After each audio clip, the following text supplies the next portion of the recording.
Federal board biology class first year का past paper solve करेंगे और ये पास्ट पेपर 2019 का है। तो इससे पहले की वीडियोस में हमने इसी पेपर का सेक्शन ए और बी सॉल्व किया था। तो आज की वीडियो में हम इसका सेक्शन सी सॉल्व करेंगे और सेक्शन सी के टोटल मार्क्स 21 हैं और इसमें टोटल पार्ट्स 10 हैं और इन 10 पार्ट्स में से टोटल 10 पार्ट्स हैं। तो ये 10 पार्ट्स यहाँ पे दिखाए गए हैं। इन 10 पार्ट्स में से कोई से भी 7 पार्ट्स सॉल्व करने हैं और हर पार्ट के इक्वल मार्क्स हैं, यानी कि 3 नंबर हैं हर पार्ट को सॉल्व करने के।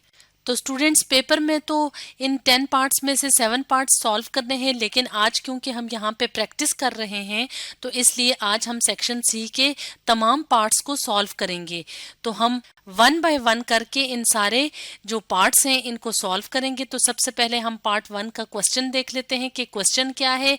Give any 3 differences between protostomes and deuterostomes. तो इसके आंसर के लिए हम आंसर शीट की तरफ चलते हैं। तो यहाँ पे हम अपनी आंसर शीट की तरफ आते हैं। तो आंसर शीट में सबसे टॉप पे हम लिखेंगे सेक्शन सी और यहाँ पे हमने लिखा क्वेश्चन। तो यहाँ पे क्या क्वेश्चन था कि प्रोटोस्टोम्स एंड ड्यूट्रोस्टोम्स के दरमियान फर्क मालूम करना है। तो प्रोटोस्टोम्स और ड्यूट्रोस्टोम्स एनिमल्स के मुख्तलिफ ग्रुप्स इसमें शामिल होते हैं जो एक दूसरे से डिफरेंट होते हैं। तो 3 डिफरेंसेस देखते लेते हैं। प्रोटोस्टोम्स में क्या होता है, the blastopore develops into a mouth. तो ब्लास्टोपोर एम्ब्रियो के अंदर एक पिट यानी कि एक खाली जगह या गड़ा सा होता है, वो डेवलप कर जाता है माउथ में प्रोटोस्टोम्स के अंदर। ड्यूट्रोस्टोम्स में क्या होता है कि ब्लास्टोपोर डेवलप करता है इनटू एनल ओपनिंग। तो एनल ओपनिंग क्या है, डाइजेस्टिव सिस्टम का डाइजेस्टिव ट्रैक्ट जो होता है उसका लास्ट पार्ट एनल ओपनिंग होता है। नंबर 2 डिफरेंस देखते हैं। The gut forms the anus by tunneling itself into the embryo. तो दूसरा डिफरेंस क्या है कि प्रोटोस्टोम्स के अंदर जो गट है, गट स्टमक और इंटेस्टाइन के लिए वर्ड बोला जाता है फॉर्म द एनस। तो गट जो है वो एनस बनाता है by tunneling itself into the embryo, यानी एम्ब्रियो के अंदर एक माइन सी या एक खाली जगह या सुरंग सी बना के तो एनस का पार्ट बनाता है। ड्यूट्रोस्टोम्स में क्या होता है कि the gut forms the mouth, जो गट वाला पार्ट होता है वो माउथ बनाता है by tunneling itself into the embryo, embryo के अंदर टनल बना के। तो प्रोटोस्टोम्स में जो और ड्यूट्रोस्टोम्स में जो तीसरा डिफरेंस है वो ये है कि प्रोटोस्टोम्स के अंदर जो नर्व कॉर्ड होती है वो सॉलिड होती है यानी ठोस शक्ल में होती है और वेंट्रल होती है, यानी वेंट्रल कहते हैं नीचे की तरफ को मौजूद होना। और ड्यूट्रोस्टोम्स में क्या होता है कि हॉलो नर्व कॉर्ड मौजूद होती है, यानी नर्व कॉर्ड तो मौजूद होती है लेकिन हॉलो होती है यानी खोखली होती है या अंदर से खाली सी होती है। तो इस तरह से ये वाला पार्ट जो है यहाँ पे कंप्लीट होता है जहाँ पे प्रोटोस्टोम और ड्यूट्रोस्टोम्स में हमने 3 डिफरेंसेस डिस्क्राइब किए। पार्ट 2 देख लेते हैं कि इसमें क्या क्वेश्चन है। Briefly explain the apoplast pathway taken by the water to reach the root xylem. यानी प्लांट्स के अंदर जो एपोप्लास्ट पाथवे होता है वाटर की मूवमेंट के लिए, तो उसके बारे में ब्रीफली बताना है यानी शॉर्टली मुख्तसरन बताना है। तो दोबारा से आंसर शीट की तरफ मूव करते हैं। तो एपोप्लास्ट क्या है, apoplast is the space outside the plasma membrane, यानी कि सेल्स की जो प्लाज्मा मेम्ब्रेन होती है उसके बाहर जो खलास ही होती है खाली जगह, उसको एपोप्लास्ट कहते हैं। Within which material can diffuse freely, जिसके अंदर आसानी से मटेरियल्स जो मादा होता है, कोई भी चीज होती है वो आ जा सकती है। इन एपोप्लास्टिक ट्रांसपोर्ट, एपोप्लास्टिक ट्रांसपोर्ट पे क्या होता है कि वाटर एंड मिनरल्स फ्लो करते हैं, बहते हैं इन एन अपवर्ड डायरेक्शन, यानी प्लांट बॉडी में ऊपर की तरफ मूव करते हैं एपोप्लास्ट जो पाथवे होता है उसके जरिए। वाया कहते हैं जरिए को the apoplast to the xylem, यानी वो जो खाली स्पेस होती है प्लाज्मा मेम्ब्रेन के बाहर उसके थ्रू वाटर मूव करता है ऊपर की तरफ। और वाटर किस से मूव करता है, जाइलम टिश्यूज के थ्रू मूव करता है। और सबसे पहले वाटर जो है वो रूट से मूव करता है अपवर्ड डायरेक्शन में। The concentration of solute transported in above ground organ is established. Concentration मिकदार को कहते हैं, यानी जो सोल्यूट्स होते हैं, जो मटेरियल वाटर के अंदर डिसॉल्व होता है उसकी जो कॉन्सेंट्रेशन या मिकदार होती है जो कि कहाँ पे मौजूद होती है, ये कहाँ पे बताया हुआ है कि जो सतह जमीन के ऊपर जो ऑर्गन्स होते हैं या प्लांट के जो पार्ट्स होते हैं उसमें इस सल्यूट की जो मिकदार होती है इज एस्टेब्लिश वो किस तरह से बनती है, एक कॉम्बिनेशन से, यानी मिलजुल के जब ये आगे जो हम डिस्क्राइब करें मुख्तलिफ पार्ट्स एक्ट करते हैं तो इनके मिलजुल के काम करने की वजह से जो सोल्यूट की कॉन्सेंट्रेशन है वो इस्टेब्लिश होती है। कहाँ पे?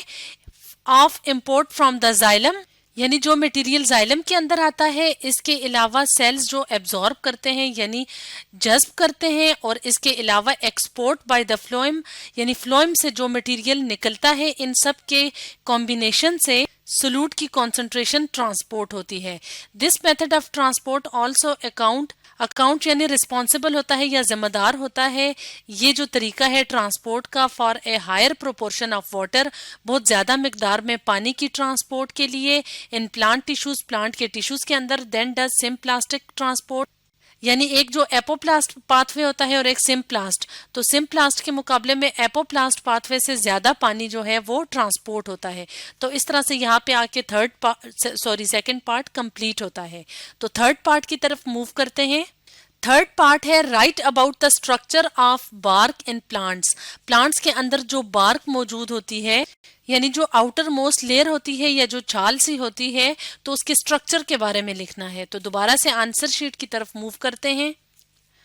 स्ट्रक्चर ऑफ बार्क, तो स्ट्रक्चर ऑफ बार्क क्या है? Bark is present in woody plants, यानी जो लकड़ी वाले दरख्त होते हैं उनमें मौजूद होती है। इस टिश्यू, ये टिश्यू है external to the vascular cambium, vascular cambium के बाहर, यानी ये बार्क वेस्कुलर कैम्बियम जो कि एक ग्रोथ टिश्यू होता है उसके बाहर मौजूद है। The inner soft bark is produced by the vascular cambium, तो ये जो ग्रोथ टिश्यू होता है जो रूट और स्टेम में मौजूद होता है, वेस्कुलर कैम्बियम ये बनाता है अंदर की तरफ जो सॉफ्ट नरम सी बार्क होती है उसको। इट कंसिस्ट्स ऑफ, इसमें क्या चीजें होती हैं? Secondary phloem tissue, secondary phloem tissue होता है। इसके अलावा whose innermost layer conveys food from the leaves to the rest of the plant, ये यहाँ पे फ्लोएम का बताया हुआ है कि जो फ्लोएम का फंक्शन है वो क्या है? फूड की ट्रांसपोर्ट करना लीव से पौधे के बाकी हिस्से की तरफ। द आउटर बार्क, अब आउटर बार्क क्या है? Which is mostly dead tissue, जो ज्यादातर नॉन लिविंग टिश्यू से बनता है, is the product of cork cambium, ये खास किस्म के जिन सेल से मिलकर बना होता है उसको फेलोजन या कॉर्क कैम्बियम कहते हैं। तो ये बाहर की तरफ जो होता है वो थोड़ा सख्त सा होता है।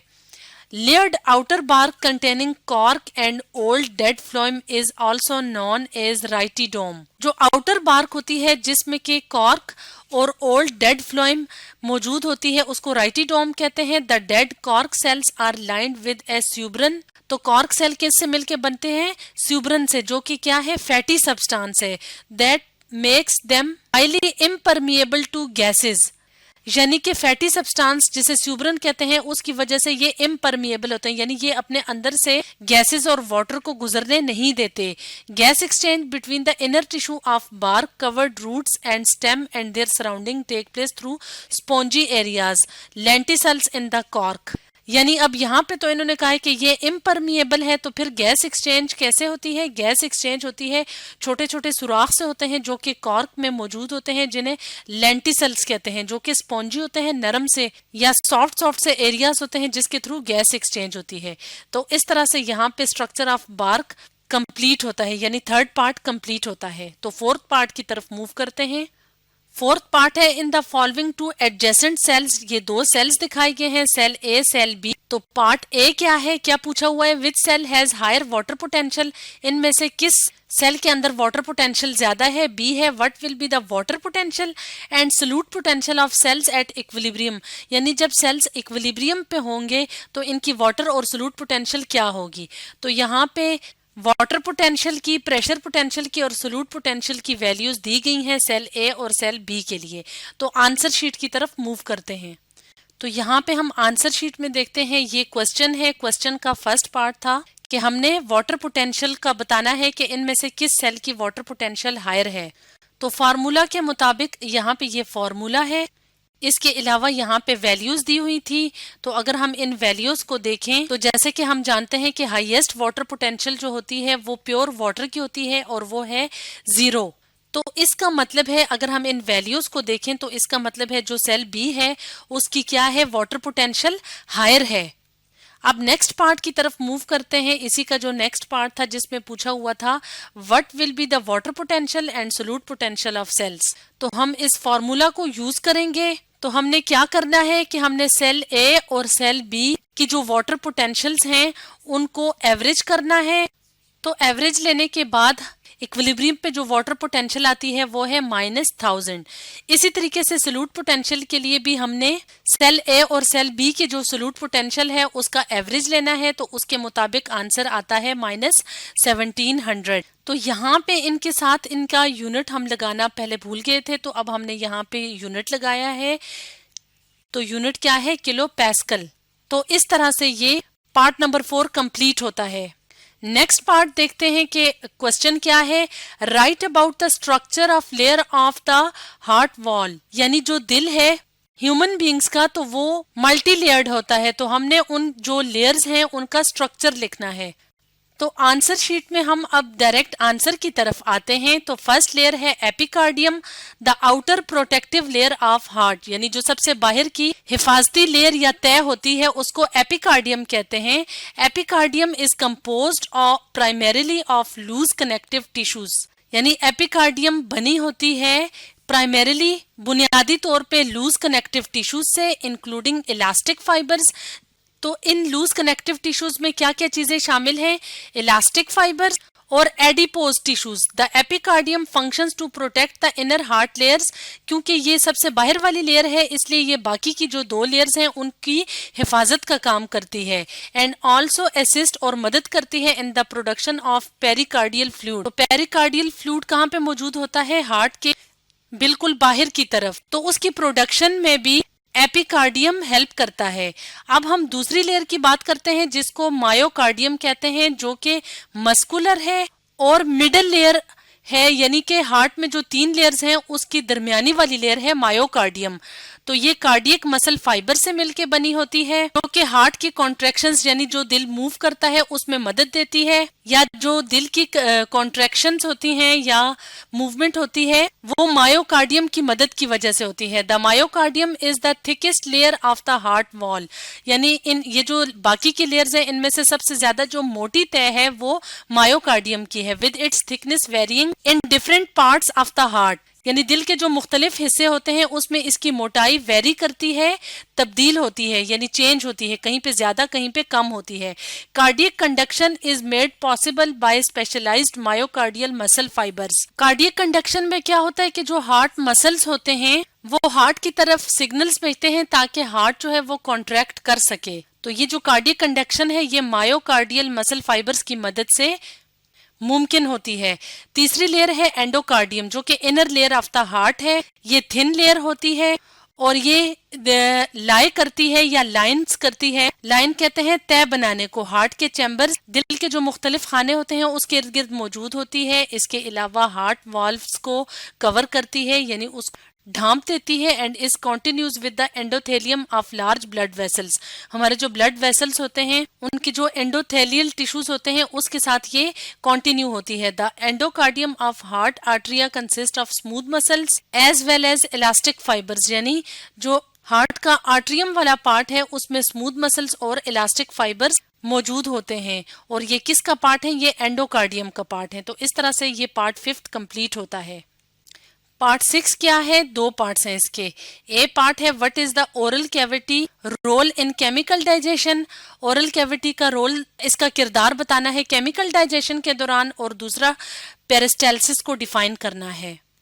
तो आंसर है oral cavity is bounded by teeth, tongue, hard palate and soft palate. यानी ओरल कैविटी के अंदर कौन से पार्ट्स होते हैं?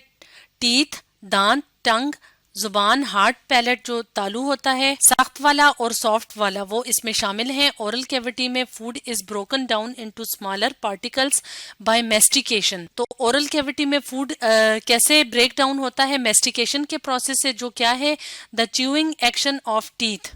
दांत जब फूड पार्टिकल्स को चबाते हैं तो उसको मेस्टिकेशन कहते हैं। The chemical process of digestion begin during chewing as food mixes with saliva, यानी जो हमारे मुंह के अंदर जो लुआब मौजूद होता है, जो स्टिकी सा फ्लूइड मौजूद होता है, वो फूड के साथ मिक्स होता है तो केमिकल डाइजेशन स्टार्ट हो जाती है। और इसको, इस सलाइवा को कौन सक्रीट करता है? Salivary glands. Saliva is also containing the lysozymes, इसमें लाइसोजाइम्स होते हैं विच हैज एंटीबैक्टीरियल एक्शन, यानी जो जर्म्स के खिलाफ हिफाजत करता है। और इसके अलावा इसमें एंजाइम होता है जिसे स्लाइवरी एमाइलेज कहते हैं, जो कि बिगेन करता है यानी शुरू करता है the process of converting starches. Starch क्या है? कार्बोहाइड्रेट। तो स्टार्च की जो कन्वर्जन है या जो तब्दीली है वो शुरू हो जाती है। और स्टार्च किस में तब्दील हो जाते हैं? डाइसैकेराइड में, जिसको माल्टोज कहते हैं। इसके अलावा एक और एंजाइम लाइपेज मौजूद होता है जिसे टंग सेल्स प्रोड्यूस करते हैं, जो कि फैट्स की ब्रेक डाउन करता है। तो इस सारे प्रोसेस के नतीजे में जो फूड है वो तब्दील हो जाता है एक मैस में जिसे बोलस कहते हैं। तो इस तरह से यहाँ पे रोल ऑफ ओरल कैविटी खत्म होता है। अब हम बी पार्ट को सॉल्व करते हैं। क्या है? पेरिस्टाल्सिस। पेरिस्टाल्सिस क्या है? Is a series of wave like muscle contractions. Wave किसे कहते हैं? लहर को, यानी जो मसल्स हैं वो कॉन्ट्रैक्ट करते हैं या सिकुड़ते हैं तो एक वेव सी प्रोड्यूस होती है जिसे पेरिस्टाल्सिस कहते हैं। इसके नतीजे में क्या होता है कि फूड मुख्तलिफ प्रोसेसिंग स्टेशंस की तरफ मूव करता है, जो कि डाइजेस्टिव ट्रैक्ट का पार्ट है। यानी डाइजेस्टिव सिस्टम में जो मुख्तलिफ हिस्से हैं उसमें फूड कैसे पहुंचता है? पेरिस्टाल्सिस की मदद से। और पेरिस्टाल्सिस का प्रोसेस कहाँ पे शुरू होता है? ईसोफेगस में। जब बोलस ईसोफेगस में आता है तो वहां से पेरिस्टाल्सिस का प्रोसेस स्टार्ट होता है। तो इस तरह से 6th पार्ट कंप्लीट होता है। नेक्स्ट पार्ट क्या है? क्वेश्चंस देख लेते हैं। How are arterioles involved in vasoconstriction? Arterioles कैसे वेजो कंस्ट्रिक्शन में अपना किरदार अदा करती हैं? तो आंसर देख लेते हैं।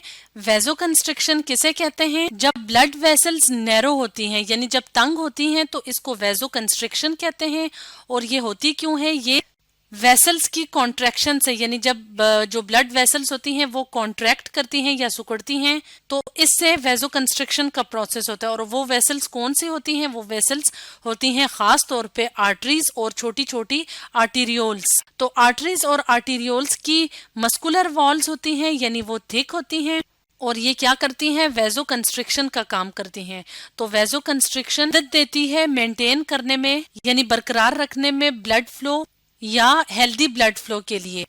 इसके अलावा ये क्या करती है? टेम्परेचर को बैलेंस करती है ताकि हमारी बॉडी बहुत ज्यादा ठंडी ना हो जाए, कोल्ड ना हो जाए। It can also raise blood pressure. ये ब्लड प्रेशर भी इंक्रीज करती है व्हेन इट इज नेसेसरी, जब जरूरी हो। तो इस तरह से यहाँ पे 7th पार्ट कंप्लीट होता है। नेक्स्ट पार्ट क्या है? Write down the steps of action of the complement system against a bacterium. तो हमारी बॉडी के अंदर जो कॉम्प्लीमेंट सिस्टम है कैसे एक्ट करता है बैक्टीरियम के खिलाफ, इसके स्टेप्स लिखने हैं। तो complement system is the part of immune system, यानी ये हमारे दिफाई निजाम का हिस्सा है। दैट इनहेंसेस, जो कि बढ़ाता है the ability of antibodies and phagocytic cells, जो कि एबिलिटी को बढ़ाता है या एंटीबॉडीज और फेगोसिटिक सेल्स की टू क्लियर माइक्रोब्स, ताकि जो डिजीज कॉजिंग ऑर्गेनिजम्स हैं जिन्हें माइक्रोब्स कहा जाता है जैसे कि बैक्टीरियम वगैरह, तो उनसे उनको क्लियर किया जा सके, उनको सेल से साफ किया जा सके। इसके अलावा डैमेज सेल्स को भी साफ किया जा सके फ्रॉम एन ऑर्गेनिज्म की बॉडी से।